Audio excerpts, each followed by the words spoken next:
The SBA is saying that by, I think, 2020, the vast majority of new businesses will be women-owned businesses that are being opened. Do you know what that number is now, Donna? That number is between 60 and 75% of all new entrepreneurial businesses are women.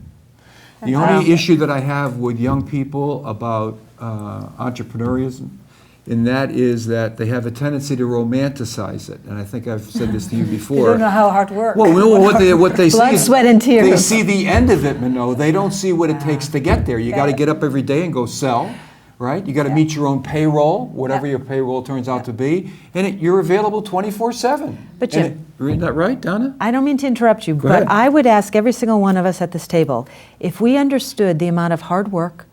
Would you have done it? Well, the question comes, as we've gone forward, it's probably been a lot harder, and some of the mountains that we've had to climb a lot steeper than any of us imagined. Okay, so I'll ask the question.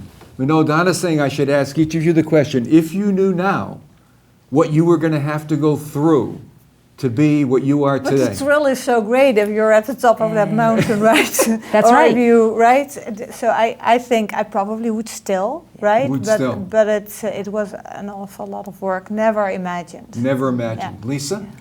In a heartbeat. In a heartbeat. Yeah, I mean, I can't imagine not doing what I did. And I think all of the difficulty made me a better person. Okay, Donna? Totally agree. Tough, but I think all of us here figuratively are mountain climbers, if not literally. And we do like challenges, and we love the summit. And I dare say we probably like the struggle too. Okay, we've got about a minute and a half left in this segment, so let me ask you a question first. Give me one or two words to describe the difference between men's leadership style and women's leadership style. Oh, difficult questions.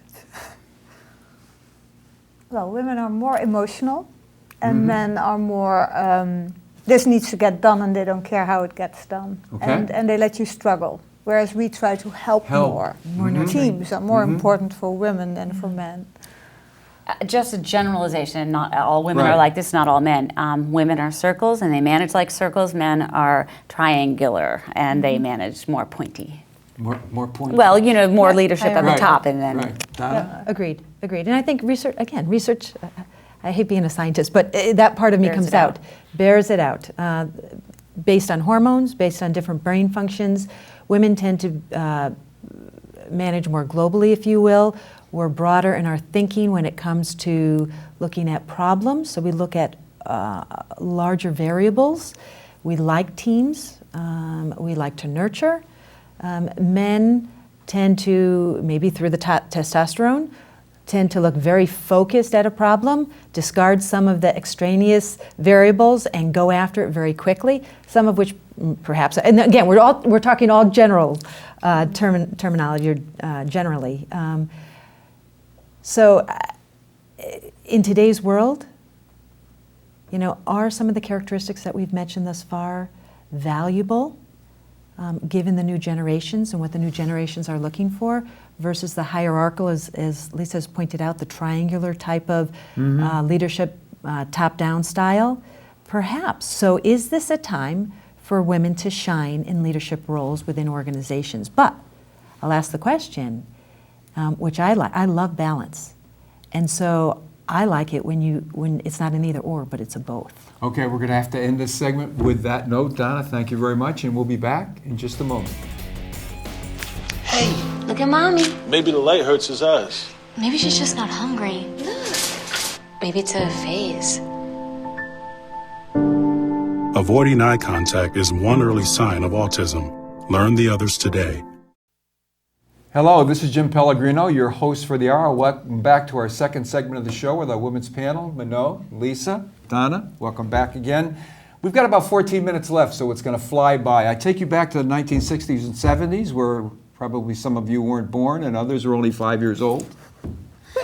And the women's liberation movement came in, and the reason it came in was because women entered the workforce during World War II, and they found out, guess what, that women can do virtually everything that men could do. So World War II ended, and everybody reverted back to prior to World War II and said, go back home and raise the children. And they said no. And out of that, 2 generations later, spawned the women's liberation movement in the 60s and the 70s. And I think you're all generally familiar with what happened during that period of time. And like anything else, like the civil rights movement or any other major movement, sometimes you got to go through this stuff to come out on the right side.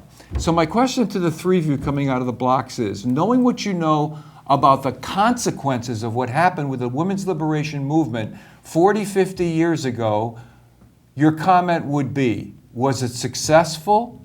Was it unsuccessful? Or have you seen some law of unintended consequences taking over? Lisa. I'm going to talk a little bit about Title IX, because that was in the 1973, and that was when I hit high school. It's women's sports. It's women's sports, and it said, you know what, you have to have equal sports at your high school, at your college, and that did have profound effects with women WNBA and women's soccer, and we're not quite as equal, you know, we don't spend the money on women's sports as we do in a professional way with men, but we certainly have come a long way, baby. I agree. But it's interesting, it's interesting you should say that. Because do you know where that expression came from? You've come a long way, baby. Cigarettes. Yeah. Cigarettes. Virginia Slims. Virginia Slims. I see that. I can see that is the exact. There's a law of unintended consequences that out of the liberation movement, did some women smoke before? Yes, but nowhere near in the numbers after the liberation movement. Interesting. I know. Well, I think certainly some good consequences. I always thought that the women went back to the to being able to raise their children because the economy would allow them to do that, and in general, it might be an easier life, right? But I do think that while it may have taken some time, that we generally have the same chances, and that a lot of good things were accomplished. Donna? I just have to react to one thing you said, Mano. I'm going to take an opposite view. Yeah. I think being a stay-home mom, to be perfectly honest, is the hardest job in the world. Oh, I believe that. Yeah. I'm not saying it was easy. But as far as consequences for the movement, I think it was all of the above. I think there was progress that was made. I think that there was also things that were lost. And if again, I talk to some of my colleagues and friends, I hear them very grateful for having more opportunities in the workplace, as we've discussed earlier, and some of that glass ceiling being pushed back. I also hear some of my friends feeling like they did lose some pieces on family life because they were promised everything, right. And in fact, it wasn't, the promise wasn't delivered upon. So there were struggles, and perhaps still go on today as far as that goes. But like any other movement, and we see that with healthcare right now and all the changes in healthcare, you always gain, but you always lose.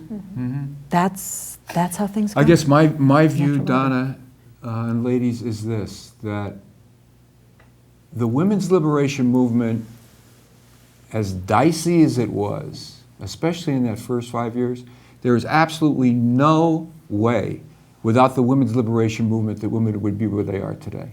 There's no doubt in my mind.